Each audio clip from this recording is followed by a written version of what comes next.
YouTube founder community, the Cyrkle fans, random people on the internet. My name is Giggens, and we're here today to talk about the Cyrkle's second album, Neon, released through Columbia Records in late 1966, maybe early 1967. I can't find an exact date on it. This happens to be a promotional copy. Look at the little sticker up top there. Pretty cool. The Cyrkle were a band originally called the Rondells, and then Brian Epstein became their manager and changed their name to the Cyrkle, and then John Lennon came up with the spelling with the Y. Pretty cool. The Cyrkle, they're a fantastic band, and they're, in my opinion, extremely underrated. They only had a few albums out before they broke up and wanted to do a lot of other different things. In the time they were together, they were best known for their hit Red Rubber Ball. Turn Down Day was the other hit they had. This album, unfortunately, doesn't really have any big hits on it. That said, it's one of the best albums of the 60s. If I had to say, like, make a list of records that you should hear of albums from the 60s that aren't really well known, this would be one of them. It's a fantastic album. It's so well constructed. The pop sensibilities these guys had, the way they can sing, the way they can play, they should have been a much larger band than they were. And it's sad that they broke up because who knows where they could have gone onto there. But then again, they had very successful solo careers doing other stuff. So they had good lives, but extremely talented group of guys. Here's the back here. The Cyrkle are also one of the rare bands that got to tour with the Beatles, which is pretty cool. They even played at that Shea Stadium, right? Candlestick Park, the Beatles' last show in August of '66. Tom Dawes is the guy who plays bass on this thing. He is a fantastic bass player. He went on to become a jingle writer along with Don Denneman. And Tom wrote the Plop Plop Fizz Fizz, Oh What a Relief It Is song, which is a humongous staple for Alka-Seltzer. Their entire existence is that song. Just a fantastic group. And I'm pretty sure Don Denneman was the one who came up with the Hess Truck theme song. I'm pretty sure that was him. Maybe it was Tom. I might be getting my people backwards here. Anyways, this album is so much fun. If you come across a copy, pick it up. You will not be disappointed. The very first song on here has the very long title of Don't Cry, No Fears, No Tears Coming Your Way, which is a bit of a mouthful, but what an opening track. It's a sitar-led rocker, classic Cyrkle harmonies. If you're a fan of Red Rubber Ball, but wish they rocked a little bit harder, this is the song for you. It's a fantastic introduction to this album, and a song that instantly when I hear it screams, why wasn't this a single? Why wasn't this the song that came out to say, hey, the Cyrkle are here, check out this tongue twister of a song, check out this rocker of a song. Blows my mind why this wasn't a single. This album hit number 164. It peaked at 164 on the Billboard Top 200. I'm thinking in early 67, somewhere in there. Just a grand slam of an introduction of a song. The Visit, She Was Here. This is for me like a lost 60s gem of a song. It's got this calm bossa nova kind of lounge feel. It's delicate, it's moody, it's reflective. The harmonies would make the association jealous. I mean, it's such a vibe on this track. Give it a listen. Weight of Your Words is track 3 on this thing, and a bass intro. Damn. Tom Dawes has since become one of my favorite bass players. I mean, he is melodic. Him and McCartney are right up there with each other. And an incredible bass player. It's a straightforward rock and roll song. Really good sunny harmonies. The drums are really heavy and slapping. The production of this thing has my tongue twisted. It's fantastic. And then a classic key change at the end, very 60s, if you will. I Wish You Could Be Here, written by Paul Simon. Pretty cool. And this actually was a single, hit number 70, and it's a fantastic song. I don't really see it as like single content. I guess I can, but it kind of makes sense it didn't do as well as it could have done, I guess, if that makes any sense. Really well picked acoustic guitar, light strumming, the little padding on the hi-hat, the bongos in the background. It's a sad story of loneliness, and the open space on this track allows it to breathe and kind of lets the listener dive into the song and really learn what this person's going through.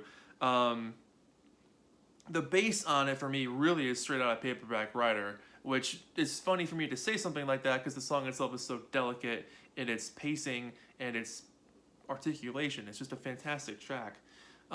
It doesn't matter anymore. It's the song that follows it. Very poppy, tambourine-driven, high-octane kind of song. Those chord changes, the harmonies in just the right place. The trumpet solo, I mean, this band was so talented. It's one of those things where it's like, why aren't these guys played on the radio all the time beyond Red Rubber Ball? And then Two Rooms and Side 1, it's very much like a lullaby, very sleepy, dreamy kind of feel. I love the atmosphere on this thing. The xylophone touches are great.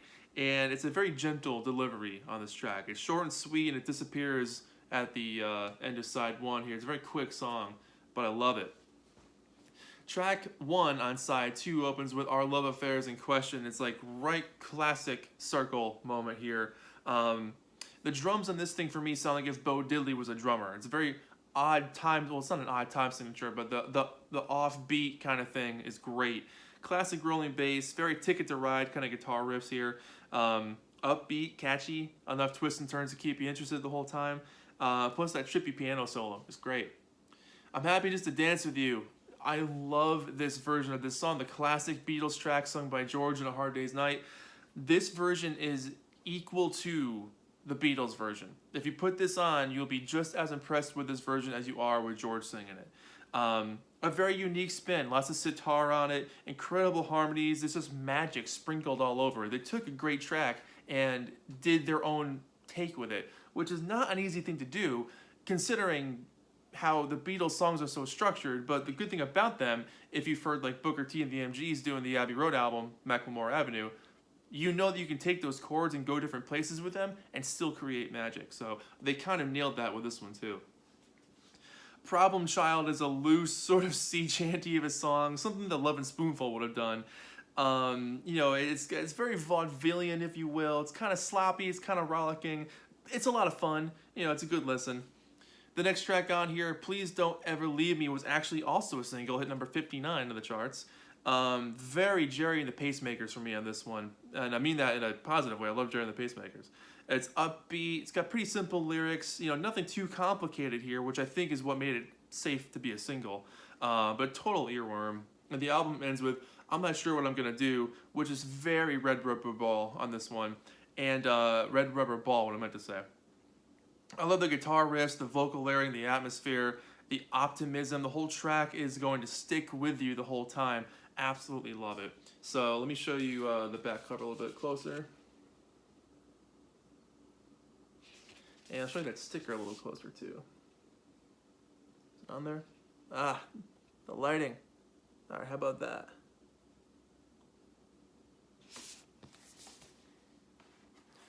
And the record itself is just in absolutely stunning shape. It's a plain white sleeve, and it's in mono. But the edge of the record still feels sharp. It's almost like someone got this at the radio station, played it once, and put it back on the shelf. I mean, it's just in fantastic shape. There's not a scratch on it. It sounds incredible for being, you know, almost 55 years old, which blows my mind to think the 60s were that long ago at this point. I wasn't even there for them, but it's just growing up in the 90s, there was like, oh, the 60s, that was only a couple of years ago. So, yeah, for me, this album is an absolute classic of the 60s that you should hear. If you're a fan of, like, Odyssey and Oracle by the Zombies, or I mentioned The Association before, you know, good, well-constructed Sunshine pop that's a little bit psychedelic.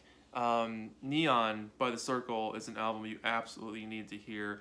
They have gotten back together with a couple of the remaining members, and they do tour. They put out a live album a couple of years ago as well with the new touring version of the band. So the spirit and the life of the Cyrkle is still going on, which is great, because they should be remembered for more than one hit single with Red Rubber Ball, and Turn Down Day was a big song for them too.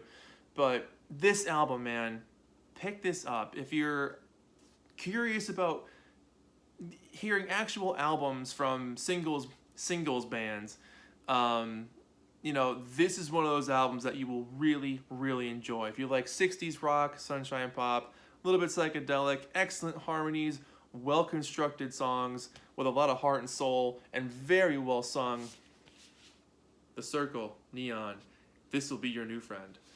My name is Giggens. This has been me dropping a piece of paper, and I'm easily giving this thing a 9 out of 10. 9 out of 10, absolute classic. This should be in everyone's record collection. So that's it. Let me know if you've heard this album. Let me know what you think about it. Very curious to hear your thoughts. My name is Giggens. This has been The Cyrkle with Neon, and I'll see you guys in the next video. Bye-bye.